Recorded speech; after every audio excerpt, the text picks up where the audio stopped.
तो गाइज़ हम कहानी की शुरुआत में देखते हैं सियोल मेट्रोपॉलिटन सिटी को। एंड हम देखते हैं वो शहर काफ़ी ज़्यादा चहल पहल से भरा होता है। एंड एकदम वहाँ पर लोग आराम से घूम रहे होते हैं एंड खुश होते हैं। और हम तभी देखते हैं एकदम से वहाँ बहुत ही बड़ा धमाका होता है। एंड ये एक बहुत ही बड़ा बॉम्ब गिरता है उस जगह पे। और हम देखते हैं वो दिन होता है उस सिटी के लिए द डी डे। एक एनिमी कंट्री ने पूरे के पूरे सिटी ऑफ सियोल को उड़ा दिया न्यूक से। एंड वही दिन था जिस दिन पूरी दुनिया ख़त्म हो गई। ये एक बहुत ही लॉन्ग और कॉम्प्लिकेटेड स्टोरी है, बट इसमें प्लेंटी ऑफ इंटरेस्टिंग थिंग्स हैं जो कि मेंशन की गई है। अब हम देखते हैं सीन शिफ्ट होता है एकदम से 3 साल पहले, जब न्यूक्लियर वॉर हुई थी। और हम देखते हैं वहाँ पे एक बंदा चल रहा होता है। एंड फिर हमें स्टोरी में जो बंदा होता है वो बता रहा होता है। सबसे पहला एक एग्ज़ाम्पल है जो कि वाइस प्रिपरेशंस कर रखी थी इन सब चीज़ों के लिए, वो है ग्यू पार्क। एक अनअवॉइडेबल कैस्ट्रोफी जो कि अबाउट टू थी हिट द ह्यूमन रेस। ये काफ़ी ज़्यादा पॉपुलर टॉपिक था 3 साल पहले न्यूक्लियर वॉर के। ये बहुत ही बड़ा हॉट टॉपिक था। बट इस टाइम पे दो type of people he actually में प्रिपेयर्ड थे। बाकी जो लोग बचे थे उनके मन में डेल्यूजन्स थी कि जो वर्ल्ड है वो तो कल ही ख़त्म होने वाली है एंड सब कुछ एकदम से ही उड़ जाएगा। एक्चुअली ये काइंड ऑफ पीपल वही थे जो कि रियलिटी से एस्केप करना चाहते थे। एंड मैं ऑफ कोर्स ये सेकंड कैटेगरी वाले लोगों में ही आता था।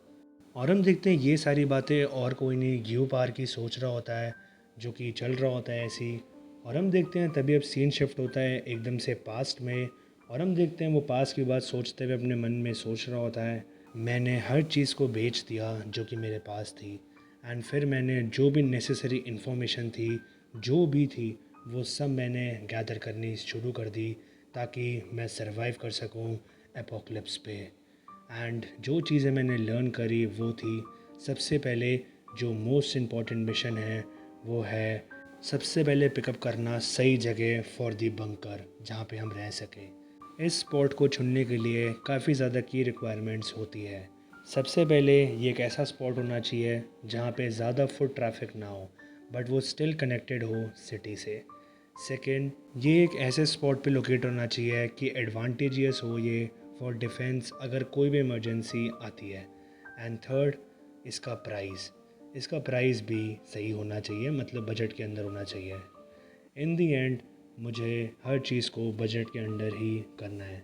जो प्लेस फिर मैंने अपने लिए चूज़ करी थी वो थी सेक्लूडेड फॉरेस्ट जो कि नियर थी एयरबेस के इन सबर्ब्स ऑफ सियोल।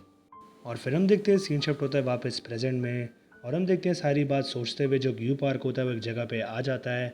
एंड फिर वहाँ पे जो सामने एक बंदा होता है वो कहता है, तो ठीक है फिर तुम सियोल से हो। और हम देखते हैं वो एक फार्मर टाइप से अंकल होते हैं। एंड फिर वो कहते हैं वापस उससे, चलो अब तो तुम मेरे साथ यहाँ पे नेबर बन के रहते हो ना, तो हम साथ में काम करते हैं, ठीक है। और फिर हम देखते हैं वहाँ ग्यू पार्क अपने मन में सोच रहा होता है, मुझे इस ओल्ड मैन का नेम तो याद नहीं है बट मैं सर्टन हूँ कि जो इनका लास्ट नेम है वो किम से एंड होता है। एंड हम देखते हैं वही जो बंदे होते हैं वो होते हैं owner of the land near the site. And उनका नाम होता है ओल्ड मैन किम। एंड फिर हम देखते हैं वहाँ पे जो क्यू पार्क होता है वो ऐसी सबसे बात भी कर रहा होता है।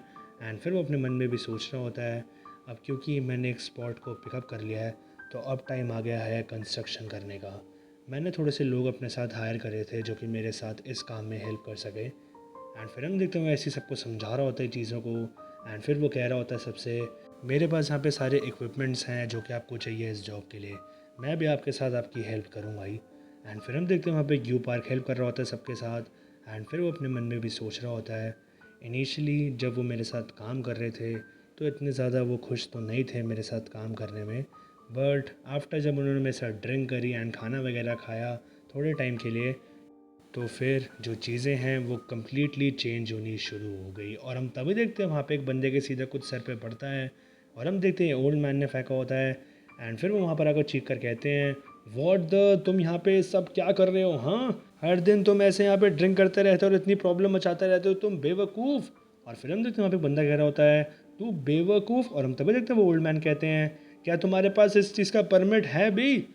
और फिर हम देखते हैं वहाँ पे एक बंदा बहुत धीरे से कहता है, तू बेवकूफ़ बुड्ढे। और फिर हम देखते हैं वो ग्यू पार्क अपने मन में सोच रहा होता है, मे बी ये सारी चीज़ें कंट्री साइड चीज़ें होती हैं, बट मैं कोई भी स्पेशल रीज़न को फिगर आउट नहीं कर पा रहा कि क्यों ये जो ओल्ड मैन का टेम्पर है वो इतना छोटा सा है।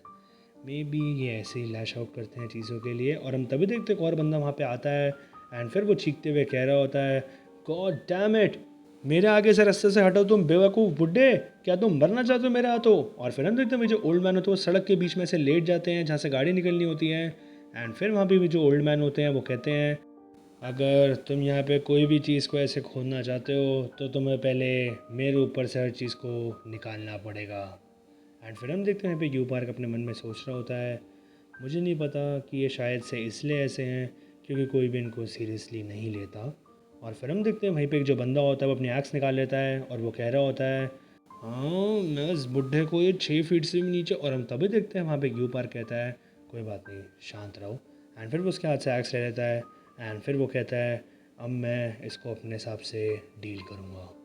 एंड फिर वहाँ पे जो यू पार्क होता है अपने मन में सोच रहा होता है, मैं एग्जैक्टली एक नोबल पर्सन बिल्कुल भी नहीं हूँ, बट जैसे ही मेरी पेशेंस कम होती रहती है। और फिर हम देखते हैं ऐसी सीन शिफ्ट होता है शाम पे।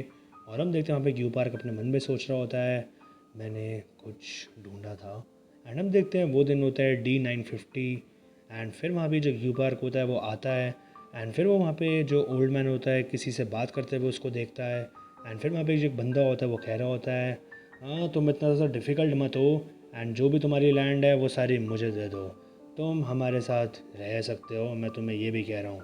एंड फिर वहीं पे जो ओल्ड मैन होता है वो कहता है, हाँ मैं इस चीज़ को नहीं कर सकता। और तभी वहीं जो सामने बंदा होता है वो चीखते हुए कह रहा होता है, क्यों, मैंने इवन तुमसे कहा था मैं तुमसे ये चीज़ लूँगा, तुमसे ख़रीदूँगा, क्यों तुम ये लैंड मुझे नहीं दे रहे, तुम्हें इसमें क्या प्रॉब्लम है, तो बुढ़े। हाँ एंड फिर हम देखते हैं उसको कॉलर पकड़ लेता है एंड फिर वहाँ पे वो चीखते हुए उससे कह रहा होता है, जितने भी गुड्स थे इस लैंड के वो तो तूने मेरी बहन के नाम कर दिए एंड फिर यहाँ पे जो बेकार का लैंड बचा है जो भी फार्म लैंड है वो तो मेरे नाम ही होगा ना। एंड फिर हम देखते हैं वो शायद से उसका बेटा होता है एंड फिर वो उसको ऐसी फेंक देता है, खींच के नीचे गिरा देता है। और फिर वो चीखते हुए कहता है, एटलीस्ट मुझे ये तो लेने दे तू बेवकूफ़। एंड फिर हम देखते हैं जो ओल्ड मैन होते हैं उनको बहुत तेज़ चोट लग जाती है और वो कहते हैं, "ओह।" और फिर वहीं पे वो जो बंदा होता है वो कहता है, मैं तेरे साथ इतने साल तक जिया था, तेरे को पता है ना, अब तुझे एक असली फादर बनना चाहिए जो कि तू मेरा है, अब ढंग से बिहेव कर तू बुढ़े आदमी। वेल मुझे आंसर कर, क्या तू मुझे लैंड देगा कि नहीं। और हम तभी देखते हैं पीछे से क्यू पार कहता है, और फिर हम देखते हैं वो बंदा एकदम से रुक जाता है उसको पीछे देख के। एंड फिर जो क्यू पार्क होता है वो उसको देख रहा होता है और तभी वो बंदा कहता है, ये कौन बेवकूफ़ है। और फिर हम देखते हैं क्यू पार्क को देख के भाई जो बंदा होता है वो ओल्ड मैन से कहता है, एनीवेज ध्यान रखियो, अपने मरने से पहले मुझे लैंड दे दियो तो बेवकूफ़, अदरवाइज़ मैं तुझे सच में बता रहा हूँ कि मैं इस जगह को पूरा राख बना कर रख दूंगा बेवकूफ़। एंड फिर हम देखता हूँ गाड़ी में बैठ के ऐसे ही जा रहा होता है एंड फिर वो चीखते हुए कहता है खिड़की से, ये तुम्हारा लास्ट चांस है, तुम्हारी लास्ट वार्निंग है, समझ आई।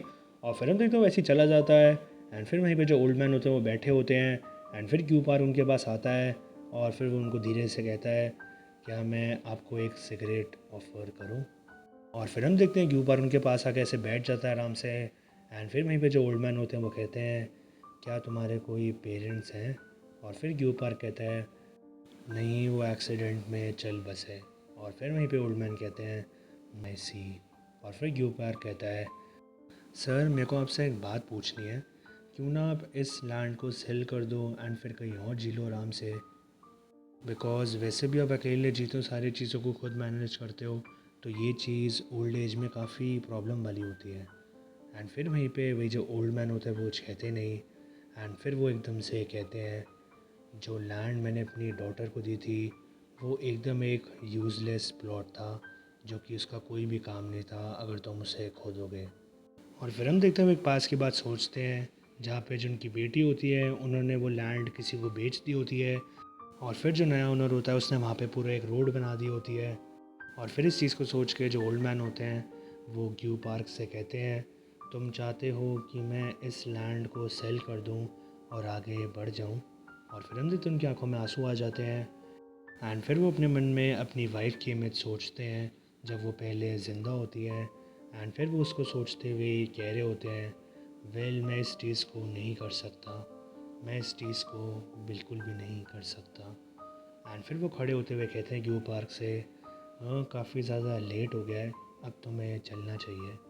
एंड फिर वहाँ पे जो ग्यू पार्क होता है वो अपने मन में सोच रहा होता है, मुझे नहीं पता कि मैंने एग्जैक्टली उस दिन ओल्ड मैन के लिए क्या किया था, एंड इस दिन तक भी मैं इस चीज़ को फिगर आउट नहीं कर पा रहा। बट एक चीज़ तो मुझे श्योर से पता लग गई कि उस शॉर्ट कन्वर्सेशन से एक 10 लेन की रोड ओपन हो गई जो कि सीधा निकलती थी उस ओल्ड मैन के दिल से। एंड फिर उसके बाद उन्होंने कभी भी इंटरफेयर नहीं करा कंस्ट्रक्शन में जब मेरी उनसे वो बातचीत हुई। एंड फिर हम देखते हैं ऐसे ही दिन गुजरते हैं, एंड फिर ऐसे ही दिन आ जाता है D92 5 पे, एंड फिर 581 पे, एंड फिर 211 पे, एंड फिर D37 पे, एंड इवेंचुअली फिर आता है द D-Day, जिस दिन सब ब्लास्ट हो गया था। उस दिन ही सब कुछ वहाँ तबाह हो गया था। उस दिन जो भी इतनी आवाज़ें हुई थी वो हेवेंस तक गई थी, एंड जो एयर रेड सायरेंस थे उन्होंने इस चीज़ को प्रोक्लेम करा था कि वो एंड ऑफ द वर्ल्ड है। और फिर हम देखते हैं अब दिन आ जाता है D-Day पे, जिस दिन वो सब धमाके हुए होते हैं, यानी कि जिस दिन कंट्री पे न्यूक्लियर बॉम्ब गिरा होता है। एंड फिर तभी वहीं पे ओल्ड मैन आते हैं ग्यू पार्क के पास और वो कहते हैं, हे हे हे ग्यू, मेरा जो बेटा है वो सियोल में ही रहता है, मैं चाहता हूँ कि तुम मेरी हेल्प करो उसको ढूंढने में। और फिर वहीं पे जो क्यू पार्क होता है वो अपने मन में सोच रहा होता है, जो ओल्ड मैन है उन्होंने मुझे विज़िट करा था in front of my bunker. और फिर हम देखते हैं वही जो क्यू पार्क होता है वो सारी रिसर्च करता है, एंड फिर वो एक दिन सीधा ओल्ड मैन को बुलाता है अपने बंकर के सामने, एंड फिर वो कहता है, आपका बेटा चल बसा सर,